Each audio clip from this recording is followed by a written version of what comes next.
एक बार रुक्मणी ने भगवान श्री कृष्ण से प्रश्न किया कि हे प्रभु, अधर्मी कौन है? अधर्म किस तरह से पोषित होगा? अधर्म का स्वरूप क्या है? हम अधर्म की परिभाषा को कैसे समझें और कैसे यह विभेद करें कि यह अधर्म है या धर्म से दूर है? भगवान श्री कृष्ण ने कहा कि हे रुक्मणी, कभी और मैं चर्चा करूंगा, लेकिन आप तो जानते हैं स्त्री का स्वभाव, बालक का स्वभाव क्या होता है। माता रुक्मणी ने कहा कि नहीं प्रभु, मुझे आज ही जानना है कि अधर्म का स्वरूप क्या है। मुझे आज ही जानना है अधर्म का स्वरूप क्या है। भगवान श्री कृष्ण ने कहा कि अधर्म के स्वरूप को जानना बहुत ही सरल है। इसके लिए विशेष बुद्धि की आवश्यकता नहीं है। और अधर्म को समझने के लिए हमें सिर्फ इस बात की जानकारी होनी चाहिए, इस बात को देख लेना चाहिए कि उसका कर्म कैसा है। रुक्मणी ने कहा प्रभु, मैं समझी नहीं। भगवान ने कहा कि चलो मैं दिखाता हूं। भगवान ने रुक्मणी को लेकर के आगे बढ़ते आकाश मार्ग से विचरण करते हुए जा रहे होते हैं। एक जगह देखा कि एक जगह एक मेला लगा हुआ है, एक बाजार लगा और उसमें बहुत सी गायें हैं। बहुत सी गायें, बहुत सुंदर गायें। भगवान कृष्ण ने कहा कि हे रुक्मणी, जरा उधर तो देखो। रुक्मणी ने जब उधर देखा, देखा बहुत सुंदर सुंदर गायें थी। उनके साथ साथ कुछ वृद्ध गायें भी थी, कुछ बीमार गायें भी थी। लोगों की भीड़ थी।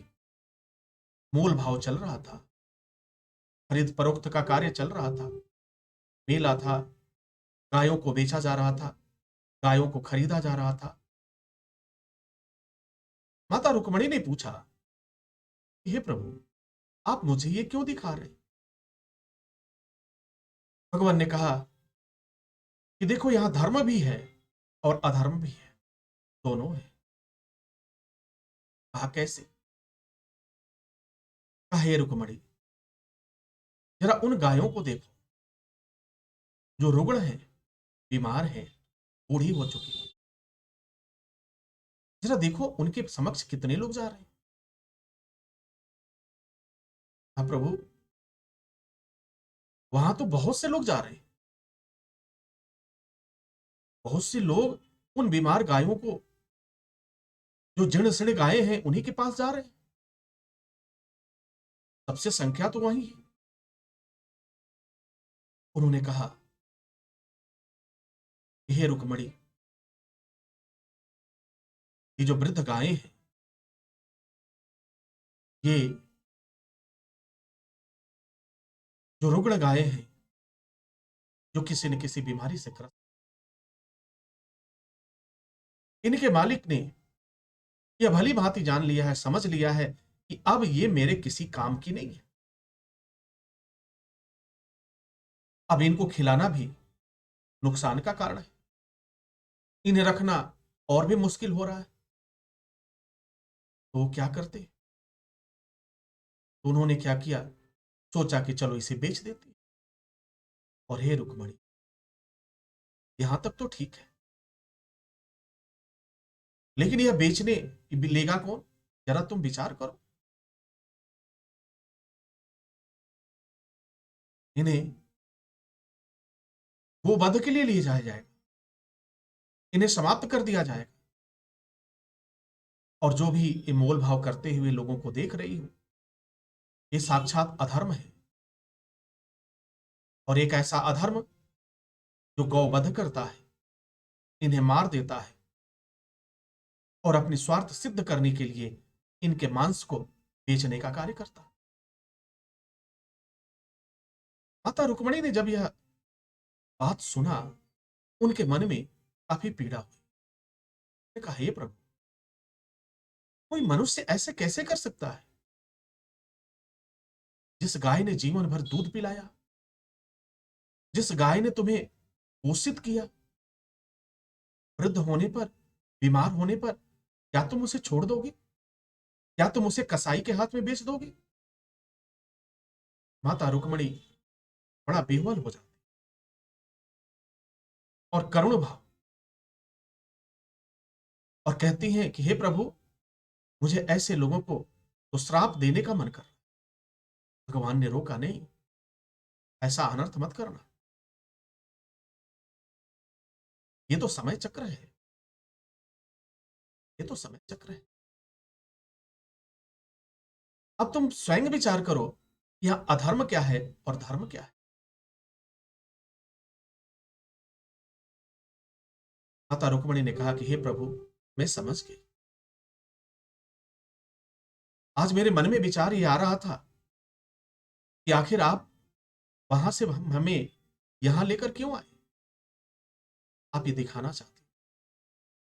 भगवान ने कहा, जहां पे स्वार्थ निवास करेगा वही अधर्म है। जहां स्वार्थ निवास करने लगेगा, समझ लेना कि वहां अधर्म है। और जहां निस्वार्थ भाव निवास करता है, वही तो धर्म है। रुक्मणी ने कहा कि हे प्रभु, मैं समझ गई। कहा, देखो, जहां पे स्वार्थ था, जब ये गायें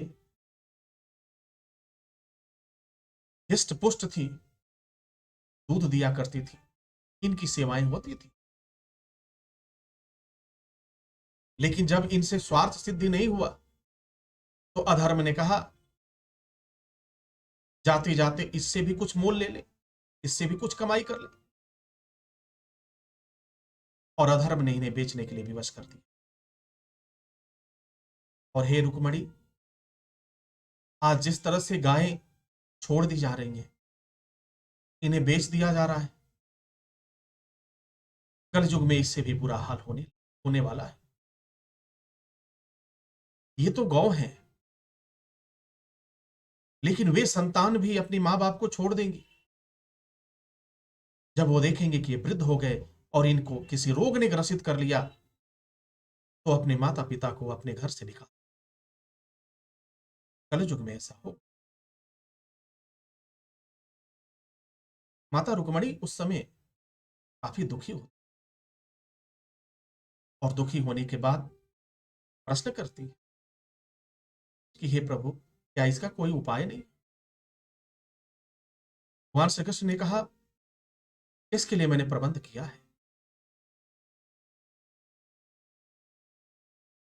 जो माताएं घर से निष्कासित की जाएंगी, निश्चित रूप से उन्होंने कभी न कभी धर्म को अपनाया, धर्म को छोड़ अधर्म को अपनाया। और अंत समय जब आएगा, तो उनकी संतान उन्हें छोड़ने के लिए विवश हो जाएगी, उन्हें घर से निष्कासित करेगी। लेकिन पुनः उनके मन में पश्चाताप का भाव होगा, लेकिन समय कम होगा, अंतिम समय। लेकिन वह अंतिम समय वह धर्म के साथ व्यतीत करेंगी, वह मेरे साथ व्यतीत करेंगी, वह हमारे स्वरूप के साथ हमारे आश्रमों में निवास करेंगी, संतों के आश्रमों में निवास करेंगी, ब्राह्मणों के आश्रमों में निवास करेंगी और अपने जीवन के पापों को धोने का कार्य। तो स्वार्थ शब्द जो है, इसका दूसरा रूप ही अधर्म है। अधर्म ही स्वार्थ है। स्वार्थ की भावना मनुष्य को विवश करती है। स्वार्थ की भावना छल करने के लिए विवश करती है।